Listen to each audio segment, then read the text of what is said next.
In today's coaster review, we're going to be talking about Kraken at SeaWorld Orlando. This is a B&M Floorless coaster that was built in the year 2000 and is a very solid ride. You just have to know how to ride it.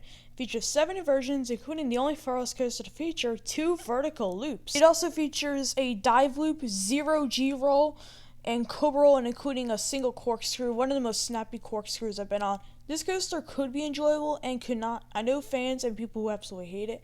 So in today's video, I'm going to be telling you guys how to ride it, how I think of the coaster, and how it is. So let's get started on these stats. It has pretty decent stats, a height of 149 feet, drop of 144 feet, and a track length of 4,177 feet. This coaster is very amazing looking. It has a really nice view in the background, and it just looks really good with Mako and the skyline. So let's talk about some parts of this ride. Once again, it is a Floorless coaster and it's very cool. The part of the park it is located in is behind Manta and next to Journey to Atlantis, and also in the ice area of the park, like the where the penguins are. Now, for expectations for this ride, don't come into thinking this coaster like it's going to be something like Kumba at Busch Gardens Tampa Bay, which, if you guys know, is a B&M sit-down looper.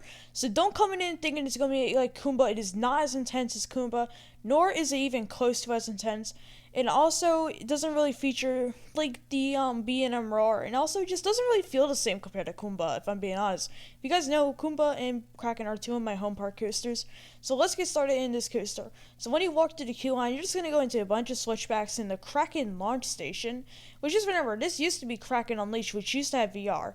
So the theming doesn't really make sense. There really isn't any theming, and it's just, you go through these switchbacks, and after a little while, you do actually see the train in the station, and then you see the little 180-degree turn into the lift tail, which is pretty cool. And it's just really, this station isn't the most impressive, nor should it. It's an older ride at the park, and just the station and the queue line, it's basically basic, kind of like a Six Flags queue line, but instead of having pretty nice looking walls and not outdoors. So let's now get into the ride experience. So the trains on this coaster is basic B&M Floorless trains, over the shoulder trains.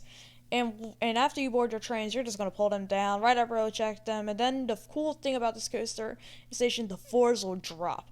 And then after those floors drop, the gate swing, like the little swinging thing opens, like the I don't know what it's meant for. And then you're just going to pull out of the station, and then you're going to go into a pretty cool 180-degree turn that bangs right by people. It's a pretty cool photo op if you have friends and family on it. And then you're actually going to engage the lift hill, hitting a few tires, and then engaging the lift hill. And then you're going to go up this lift hill at 149 feet tall to when you do crest the top. And you get really good views of Mako from the top of it, actually. When you do crest the top of the lift hill, you're going to see Mako, and you're going to go into this cool little pre-drop. And it's one of the very few Floorless coasters out there that features a straight drop. And after this drop, you're going to go into a 128-foot vertical loop, or it's 126 feet. And it's a very good vertical loop. It's very enjoyable and very smooth if you're in the middle seats. And then after that, you're going to go into a dive loop. This dive loop is pretty snappy on the top. It's definitely my least favorite dive loop I've ridden on any Floorless and sit-down coaster I've ridden. And it's very enjoyable in my opinion. Next up, you're going to go into a 0G roll. This 0G roll, if you guys don't know, if you haven't ridden Kraken, you guys would know that this 0G roll would give headbanging. It isn't the most enjoyable 0G roll, but if you could get past the headbanging, yeah, it could be enjoyable. The next element is the Cobra Roll. This Cobra Roll is a very good and snappy inversion. It's one of my favorite elements on a ride. For a Cobra Roll, it's very smooth and it's very fun. I love the snappiness, and it has a really good pace going through it. After that Cobra Roll, you're going to go into a turn into the mid-course brake run. After this mid-course brake run, you're going to go into a bank drop into another vertical loop. This vertical loop is another pretty good vertical loop. After that, you're going to go into, I guess, a sub-on airtime hill, because absolutely none. And then you're going to go into a heavy bank turn into a corkscrew. This corkscrew is by far the snappiest corkscrew on any roller coaster I've ridden. It is such a awesome inversion in my opinion. And after the corkscrew, you're going to hit the brake run. Overall, Kraken is a very enjoyable coaster. It is hard in between this one and Bizarro for what is the best, even though they are 3 spots apart.